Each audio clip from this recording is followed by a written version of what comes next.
You know, it's really funny. I really wanted the first Kevin Smith film I talked about to be Clerks, not only because it's his first film, but because I wanted to cover the beginning of the View Askewniverse continuity, and I guess with the 430 movie, now I get to. Thank you, Kevin Smith.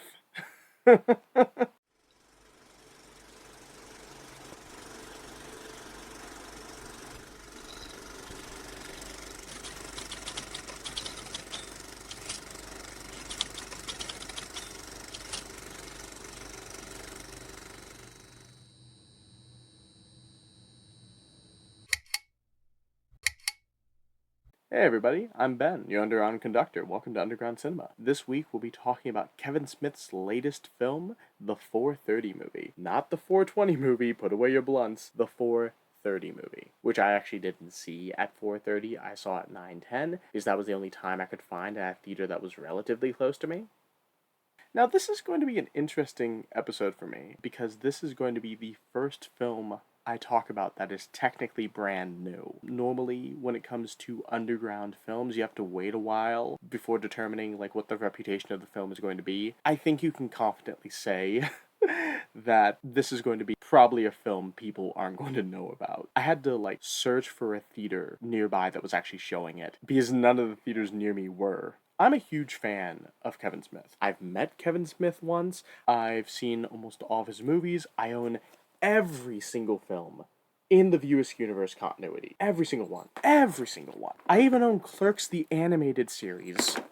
And Drawing Flies, which, if you don't know about Drawing Flies, look it up. Very interesting story. Probably get to it at some point. I had surgery near the beginning of this year. Nothing too invasive, but I was pretty sensitive after it, and 3 days later I went to see a Q&A with Kevin Smith. That's how much I adore this guy. And when I heard he was making a new movie, not only that, but a new movie about younger characters, I was really excited. Kevin Smith is one of those directors who sort of stuck in like this sort of adolescent phase. And that's not a criticism, that's not bad, that's part of the reason why I like him as a director, and that's why I love his filmography. But it's become a bit grating over time, especially with the more recent releases like Clerks 3 and Jay and Silent Bob the Reboot. I like both of those movies. I think both of those films do with like really intense themes like fatherhood and the certainty of death and age. But it's kind of hard to watch sort of these burnout characters in their 50s. It's not very optimistic. Moving on to the 430 movie, the year is 1986. With this film, you see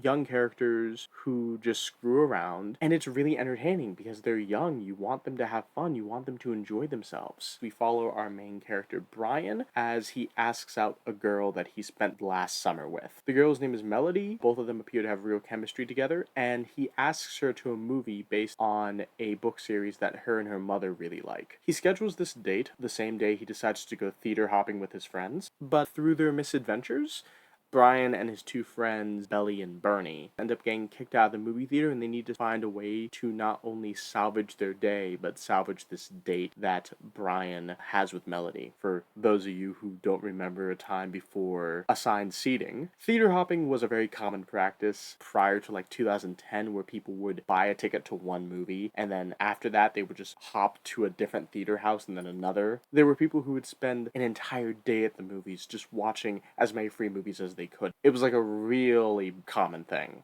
Now, to start off, I knew that this film was in the View Askewniverse right away. Because when the boys wait in line at the theater, you see some posters in the background for fake movies, and one of the movies that you see a poster of is Dental School, which is a fake movie that's referenced in the first Clerks. That's how big of a fan I am of this continuity. But the film does a really good job at standing alone as its own story about these like kids in New Jersey, which is what Kevin Smith is best at. He built his entire career making movies about kids in New Jersey. It's sort of like how M. Night Shyamalan sets most of his movies in Philadelphia. It's just what he knows. But the film is also partially autobiographical. I mean, I sort of picked up on that watching the film, and I looked into it later to verify. The main character, Brian, he's like kind of overweight Catholic kid who's also an older boy who's obsessed with movies. He's thinking about becoming a filmmaker, and that is very much Kevin Smith in real life. You know, Kevin Smith is an ex-Catholic. He was always obsessed with movies as a kid. And growing up as Gen X, Kevin Smith sort of got the brunt of pop culture thrusted upon him, so the desire to make a movie really took hold of him by the time he got into his mid-20s. I think this movie does a great job at establishing its setting early on. This takes place in 1986. I don't know if the movie was shot on either film or digital, but it looks like an 80s film. It has the same style of glossy cinematography and lighting that an 80s film would have. And there's things that are happening in the world that happened in the 80s, like Hands Across America.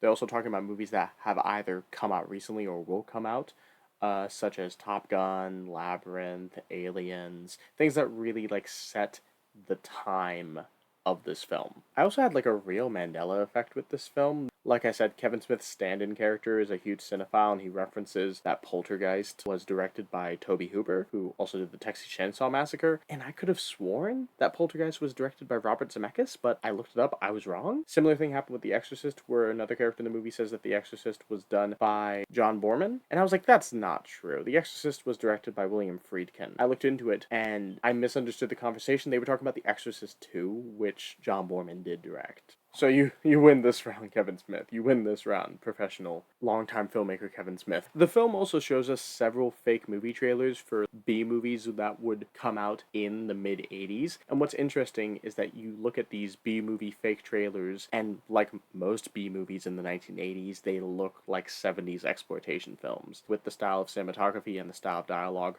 One really stuck out to me, and I think that was intentional. It was for a movie called Sister Sugar Walls, and it's about a nun who moonlights as a hooker. The nun character in the fake trailer is played by Kevin Smith's daughter, Harley Quinn Smith, who's actually about my age. And I find it odd enough that Kevin Smith casted his daughter as basically a fake hooker in his film. Who knows, it was probably her idea. But also, you see in the fake trailer that she's seducing Jason Mewes, who is like Kevin Smith's best friend. And Jason Mewes has also played Harley Quinn Smith's father in another movie, being Jay and Silent Bob the Reboot. Just a bit odd, I would say. It's something that I definitely noticed while watching the movie, and I'm like, what's this? What's going on here? What's this?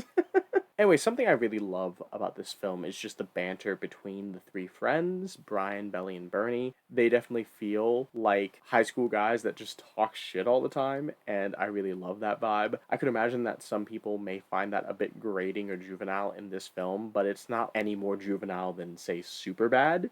And I would also say that the teen characters in this movie have a really good chemistry with each other. They feel like actual friends that would hang out, despite all the shit that they talk about with each other. There is an emotional conflict with them in the movie because the character Bernie is really jealous of Brian being smitten by this girl. You know, he feels threatened that he's going to lose his friend, as a lot of guys do. And it is set up well in the story, but for some reason, it just doesn't have the same impact as you'd expect. It's actually kind of funny that the conflict between Bernie and Brian doesn't feel more impactful, considering that the character of Bernie specifically is a very well fleshed out character in the story. He's very abrasive, very confident.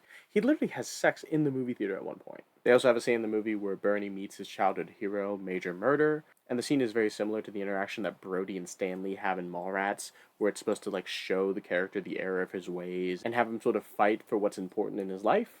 Anyway, after the boys get kicked out of the movie theater, the actual movie showing for Brian's date rolls around. Melody shows up and he has to explain to Melody, listen, I've been banned from the theater, I'm going to try something. He tries to have a heart-to-heart with Ken Jeong, and Ken Jeong is just not having it. Ken Jeong plays the theater manager. He hates his patrons. It's clear that he hates his job. He does not care for this kid. He's kind of a dick. Melody stands up to Ken Jeong as well, and Ken Jeong is like, oh, well, guess what, little lady? You're banned too. He sees this managerial position at a movie theater as like a status symbol. The way he sees himself, he's very boastful. It's like, oh, I'm in show business. You're just a peon, etc., etc. When in reality, it's like, no, dude, you kind of hit rock bottom here. I'm sorry. This is the best you're going to get. In any case, they end up sneaking into the movie anyway, which is fun, but then they end up having to leave because Melody's mom is there. Anyway, they go for a long walk, and this is probably my favorite aspect of the movie. They're having a heart-to-heart. Melody's sort of fed up with her home life. Brian feels ecstatic that he's on a date with this girl that he's very clearly in love with. He's held her up on a pedestal,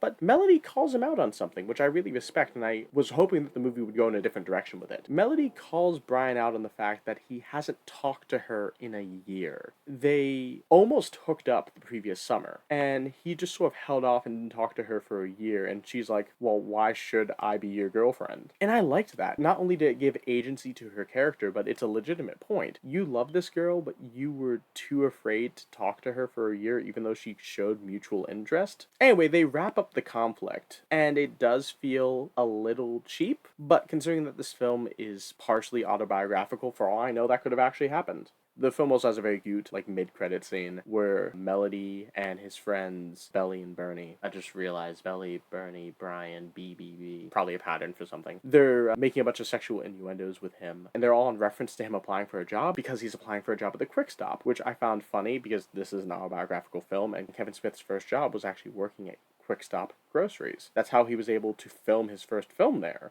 He was able to convince the owner to let him shoot during the night. I really enjoyed the 4:30 movie. I like the fact that we're sort of going back to focus on younger characters. It was really nice to see a lot of Kevin Smith regulars like Jason Lee, Jason Mewes, Rosario Dawson, etc., etc., etc. It is a bit juvenile, but that's sort of the point. I would say that my one major critique of the film is that a lot of the scenes feel drawn out. Like with Clerks, obviously Clerks took place all in one day, and it took place primarily in just one location, the Quick Stop. But with that film, there was enough enthralling dialogue between characters to keep you invested in what was essentially a story about nothing. It was a day in the life of a store clerk. With the 4:30 film, it feels like a lot of the entertainment value from this movie comes from just watching these guys sort of around a movie theater and nearly get thrown out.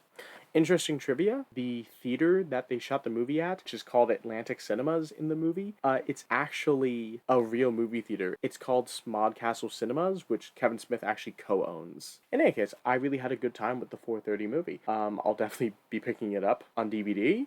It will make a fine addition to my collection.